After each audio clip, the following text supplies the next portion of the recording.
वाडी येथे बिडोबाच्या बनामध्ये प्रचाराचा शुभारंभ होतो आणि आता सांगितलं की माजी पंचायत समिती सभापती मच्छिंद्रराव पाटील यांनी सांगितलं की इथं जी सभा होती ती अंतिम सभा असते आणि इथं आलेला माणूस हा कधीही बदलणार नाही. याकडे आपण कसं बघताय? खरं तर मी लहानपणापासून या बिरोबाचं दर्शन घेण्यासाठी या ठिकाणी येत असतो आणि असे अनेक अनुभव आहेत. माझ्यासारख्या अनेक लोकांचा अनुभव असा आहे की या ठिकाणी जो शब्द दिला जाईल जनतेने तो शब्द कायम राहतो आणि त्या शब्दाला यश येतं. म्हणजे या बिरोबाचं देवाचं वैशिष्ट्यच असं आहे. कारण या ठिकाणी महाराष्ट्रातील अनेक लोक दर्शनासाठी येतात आणि अनेक लोक नवस बोलून जातात आणि त्यांचा नवस फेडासाठी परत या ठिकाणी येतात. त्यामुळे या बनामध्ये जे शब्द दिला ही लोक आज एवढ्या उत्साहानं या गोरडोडी पंचायत समिती गणातली प्रत्येक गावातली 200-200, 300-300 पोरं या ठिकाणी प्रचाराच्या शुभारंभासाठी आले होते आणि त्यामुळं मला खात्री आहे की आमचा विजय नक्कीच झाला आहे. कारण लोकांचा उत्साह तेवढा होता. आज बिडोबाकडे आज आपण साकडं घातलं, ते साकडं कसं आहे काय? कारण या बिरोबाच्या आवारामध्ये आम्ही प्रचाराचा शुभारंभ केला आणि याच ठिकाणी या बिरोबाचा प्रसाद म्हणून आम्ही या ठिकाणी सर्वांना जेवणाची महाप्रसादाची व्यवस्था केली आणि इथून आमची सुरुवात आजच्यापासूनच झाली. गेले 2-3 दिवस झाला आपण प्रचार करत आहात. प्रचारामध्ये जनतेचा प्रतिसाद कसा मिळतो काय सांगा? खरं तर मी या पंचायत समिती गावामध्ये होम टू होम प्रचार केला आणि सामान्यातल्या सामान्य व्यक्तीपर्यंत जाऊन पोचलो. त्यावेळेस त्यांच्या प्रतिक्रिया अशा आल्या की आजपर्यंत आम्हाला एक तरुण कार्यकर्ता आमच्यासाठी झटणारा, आम्हाला बरोबर घेऊन जाणारा असा आम्हाला उमेदवार मिळाला आहे.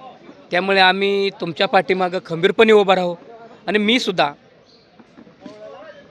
या पंचायत समिती गण असू द्या किंवा जो सह्याद्री डोंगर रांगाच्या जो कुशीत लपलेली जी गावं आहेत म्हणजे जळबावी असू द्या, गोरडवाडी असू द्या, मगरवाडी असू द्या, गारवड असू द्या, चांदापुरी असू द्या,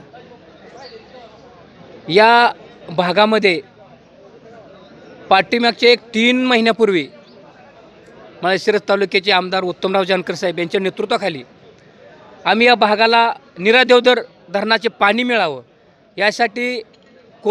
यासाठी शिंगुर्णी ते कोतळे अशी पायी पदयात्रा काढली की या भागातील शेतकऱ्यांना जे हक्काचं पाणी आहे निरादेवधरचं ते पाणी मिळालं पाहिजे.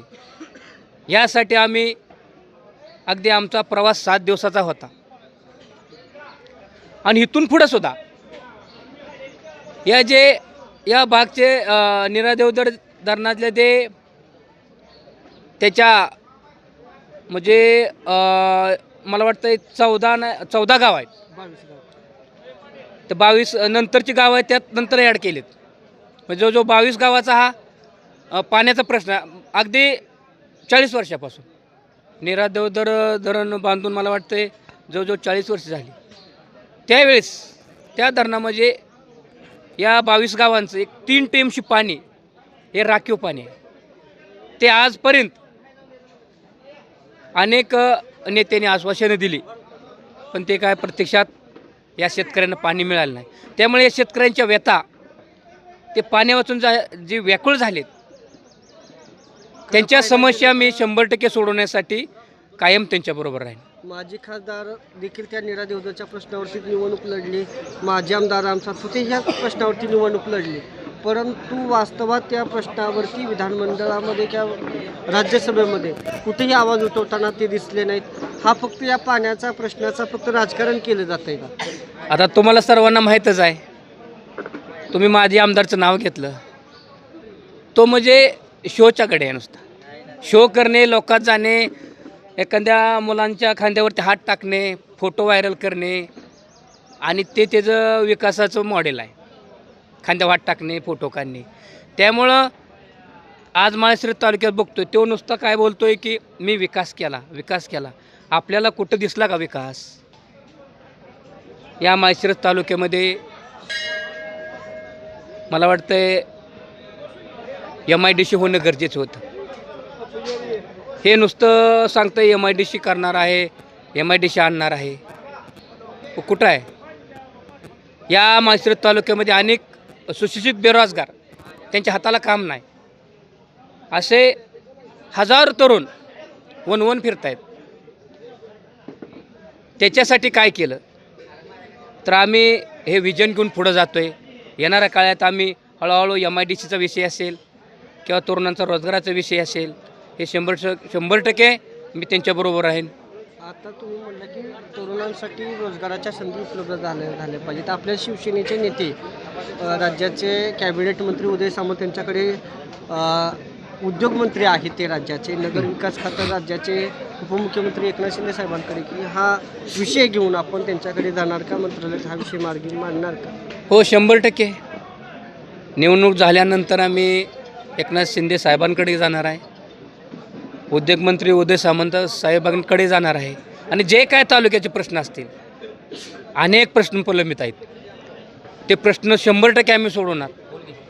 कारण एकनाथ शिंदे साहेबाचं काम अख्ख्या महाराष्ट्रानं देशाने बघितले. ते एक सामान्यातल्या सामान्य कार्यकर्त्याला ताकद देते. त्यामुळे आम्हाला खात्री आहे की आम्ही या माळशिरस तालुक्याचं एक वेगळं विजन घेऊन विकासाचं 100% त्यांच्यासमोर जाणार आणि त्यांच्याकडून भांडून आम्ही काम आणणार, या जनतेच्या विकासासाठी आणणार. निमगाव आपलं गुरुवाडी गाणामध्ये नेमका कोणता विकास राहिलेला आहे तो आपल्याला करायचा आहे यामध्ये? खरं तर गोरडवाडी गाणामध्ये मी पाठीमागं बोललोच, देवदर धरणाचा खूप मोठा पाण्याचा विषय आहे.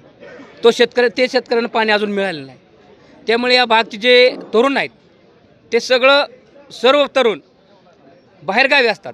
पुणे, मुंबई या ठिकाणी छोटे मोठे व्यवसाय करण्यासाठी जातात. याचं कारण असं आहे की जे हक्काचं पाणी देवदर धरणाचं ते अजून मिळालंच नाही. त्यामुळे सरकार नुसतं आश्वासन देतं आहे. पालकमंत्री गोरे साहेबांनी आश्वासन दिलं, सातपुते तर रोजच आश्वासन देते. त्यामुळे त्यांच्यावर लोकांचा विश्वास राहिलेला नाही. पण आम्ही 100% हे विजन घेऊन या भागातील शेतकऱ्यांना पाणी मिळवून देणार.